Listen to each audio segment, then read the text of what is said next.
m'appelle Marina Rollman, je suis humoriste et la pollution des eaux, c'est un truc qui me tient à réveiller la nuit. Pourquoi? Parce que j'ai pas encore d'enfant, mais j'aimerais bien en avoir un jour et j'ai l'impression d'être un peu la génération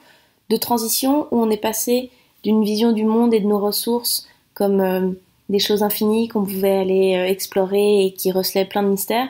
à finalement la réalisation que non, il y avait une comptabilité à faire, que nos ressources étaient limitées et qu'il fallait donc les utiliser d'une manière rationnelle et un peu efficace. Et le rapport à la pollution de l'eau, ça me parle parce que je me suis rendu compte que même moi, avec des petites habitudes que je pensais qui étaient bénignes, comme l'utilisation de produits cosmétiques avec des microbilles de plastique ou des paillettes ou des pailles, je contribuais à avoir une influence un peu dramatique sur la flore et la faune marine, notamment les pailles qui vont se loger dans les narines des tortues, chose que je savais pas que les tortues avaient des narines. Toujours est-il, c'est vraiment un sujet qui me tient un peu réveillée la nuit et il se trouve que j'ai été approchée par Race for Water, j'ai découvert une fondation extraordinaire sur ce plan-là parce que quand j'ai compris le fonctionnement du projet, j'ai trouvé hyper fort de réussir à en fait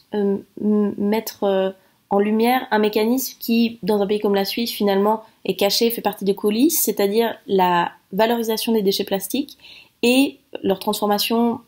possiblement en tout cas pour une partie, en énergie. C'est un truc auquel j'avais jamais pensé. Effectivement, je me doutais bien qu'on n'allait pas juste jeter nos déchets plastiques dans l'eau,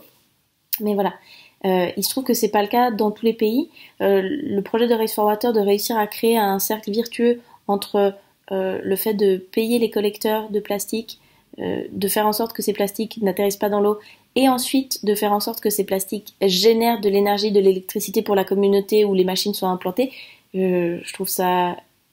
extraordinaire, j'ai l'impression qu'il n'y a pas de perte et que ça va avec cette philosophie qu'on va tous devoir adopter qui est non seulement peut-être d'avoir une utilisation de ressources un peu frugale, mais surtout d'essayer de penser à la longévité des produits qu'on utilise et l'idée qu'un plastique, si on peut pas s'en passer, évidemment, idéalement, on pourrait peut-être essayer de réduire la consommation tout court, mais si on peut pas s'en passer, de se dire que déjà, c'est pas parce qu'il sort de notre champ de vision qu'il a été complètement éliminé, donc aller l'enterrer à un endroit où il va polluer des nappes phréatiques ou alors aller le laisser dans l'océan, évidemment, c'est pas la bonne solution, mais carrément de réussir à en tirer de l'énergie, ouais, ça me paraît extraordinaire comme projet. Donc voilà, je suis assez fière d'être associée à Race for Water et j'espère que en marge de l'installation de ces machines, on arrivera aussi peut-être à sensibiliser les gens sur le fait que l'utilisation première de plastique est à éviter ou diminuer en tout cas, ou à faire de manière consciente. Et voilà, je leur souhaite le meilleur pour la suite.